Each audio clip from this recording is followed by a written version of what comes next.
Chapter 3. Listen humbly to the words of God. Many do not heed them. My child, hear my words, words of greatest sweetness, surpassing all the knowledge of the philosophers and wise men of earth. My words are spirit and life, and they are not to be weighed by man's understanding. They are not to be invoked in vanity, but are to be heard in silence, and accepted with all humility and with great affection. Happy is the man whom thou admonishest, O Lord, and teachest out of thy law, to give him peace from the days of evil, and that he be not desolate on earth. I taught the prophets from the beginning, and even to this day I continue to speak to all men. But many are hardened, many are deaf to my voice. Most men listen more willingly to the world than to God. They are more ready to follow the appetite of their flesh than the good pleasure of God. The world, which promises small and passing things, is served with great eagerness. I promise great and eternal things, and the hearts of men grow dull. Who is there that serves and obeys me in all things with as great care as that with which the world and its masters are served? Be thou ashamed, O Sidon, for the sea speaketh. And if you ask why, listen to the cause. For a small gain they travel far.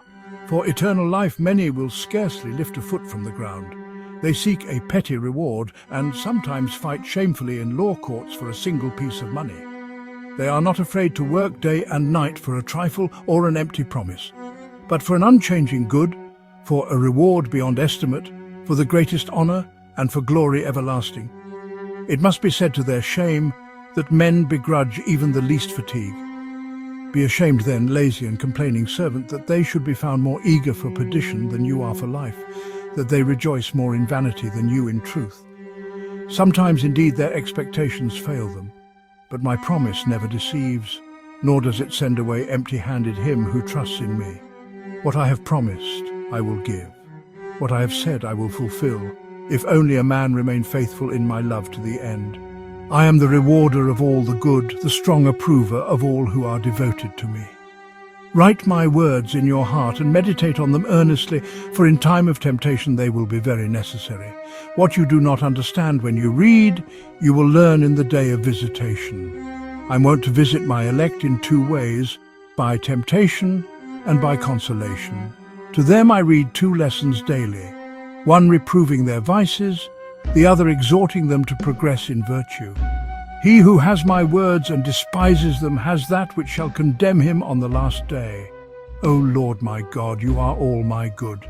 And who am I that I should dare to speak to you? I am your poorest and meanest servant, a vile worm, much more poor and contemptible than I know or dare to say. Yet remember me, Lord, because I am nothing, I have nothing, and I can do nothing. You alone are good, just, and holy. You can do all things, you give all things, you fill all things. Only the sinner do you leave empty-handed. Remember your tender mercies and fill my heart with your grace, you who will not allow your works to be in vain. How can I bear this life of misery unless you comfort me with your mercy and grace? Do not turn your face from me. Do not delay your visitation. Do not withdraw your consolation, lest in your sight my soul become as desert land. Teach me, Lord, to do your will. Teach me to live worthily and humbly in your sight, for you are my wisdom, who know me truly, and who knew me even before the world was made, and before I was born into it.